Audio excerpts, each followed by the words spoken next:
93% हमारे जवान और कई जेसीओस 35 से 37 वर्ष की आयु में रिटायर कर दिए जाते हैं, क्योंकि सेना में अनिवार्य है कि हम एक यूथफुल प्रोफाइल रखें। अगर हमको सियाचिन का पहाड़ चढ़ना है, हिमालय में लड़ना है, तो हम बेचारे जो हमारे बूढ़े हो जाते हैं मेरे जैसे, उनको नहीं रख सकते ज्यादा देर।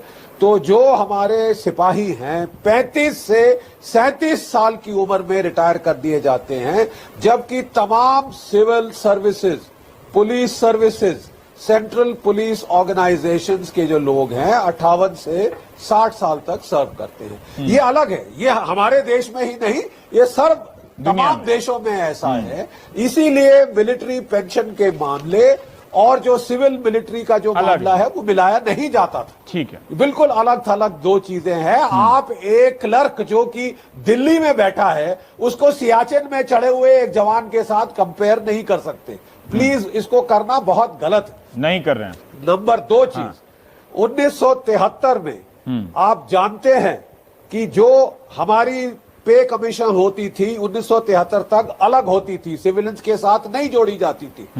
नंबर 2, हमारे अफसरों को रिटायर होने पर 50% लास्ट पे ड्रॉन मिलता था। जेसीओ जवान को 70% लास्ट पे ड्रॉन मिलता था। उस वक्त सिविलियंस को 33% मिलता था। बड़ी मुस्तैदी से जो नौकरशाहों ने दोनों को मिलाया, हमारी पेंशन घटाकर 50% पे ले आए। 1971 में हमने जंग जीती और 73 में हमारी पेंशन घटा दी गई।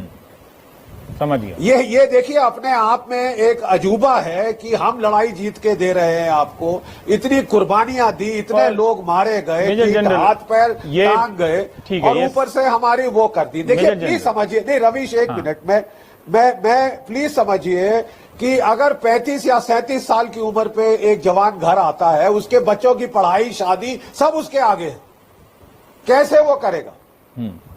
मेरे दर्शकों को अगर आप बता सकें कि मेजर जनरल जीडी बख्शी जब रिटायर हुए उनके पेंशन में, और आज कोई कर्नल जो आपसे कई रैंक नीचे का है वो रिटायर होता है, यही मसला है ना जहां तक मैं समझा। तो उनके पेंशन में वो हो सकता है कि उसको ज्यादा पेंशन मिले आपके पेंशन से। क्या मैं सही समझ रहा हूं?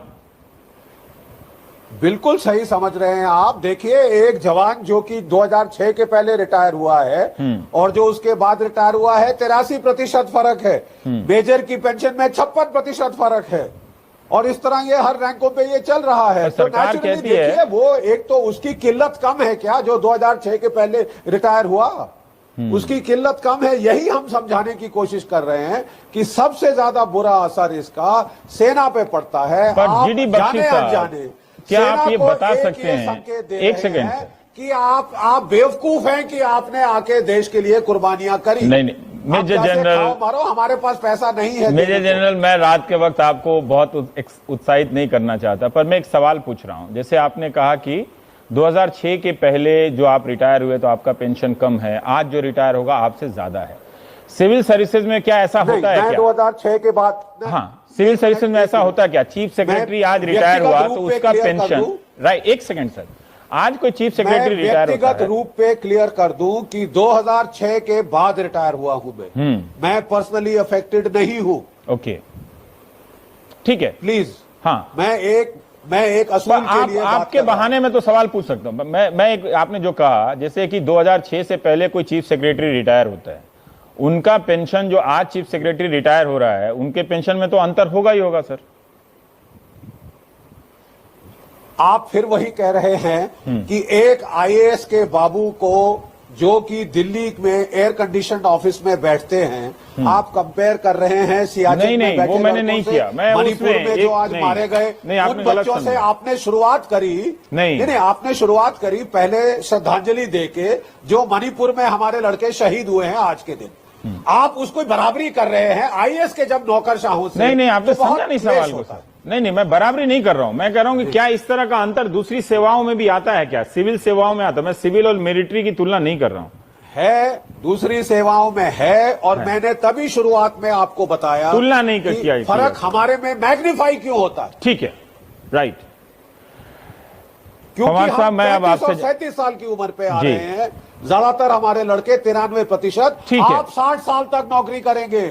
मेरी तो कोई पेंशन भी नहीं है, पता भी नहीं है सर कब तक नौकरी करूंगा, इसलिए मैं तो इस लड़ाई से बाहर हूं और मेरा योगदान निश्चित रूप से आपसे तुलना नहीं की जा सकती है। रवि, सामान्य योगदान है हमारा। खुश है, लेकिन आपको आगे लड़ने वालों को सहयोग देना चाहिए। हाँ, नहीं, मैं बिल्कुल आपके साथ हूं।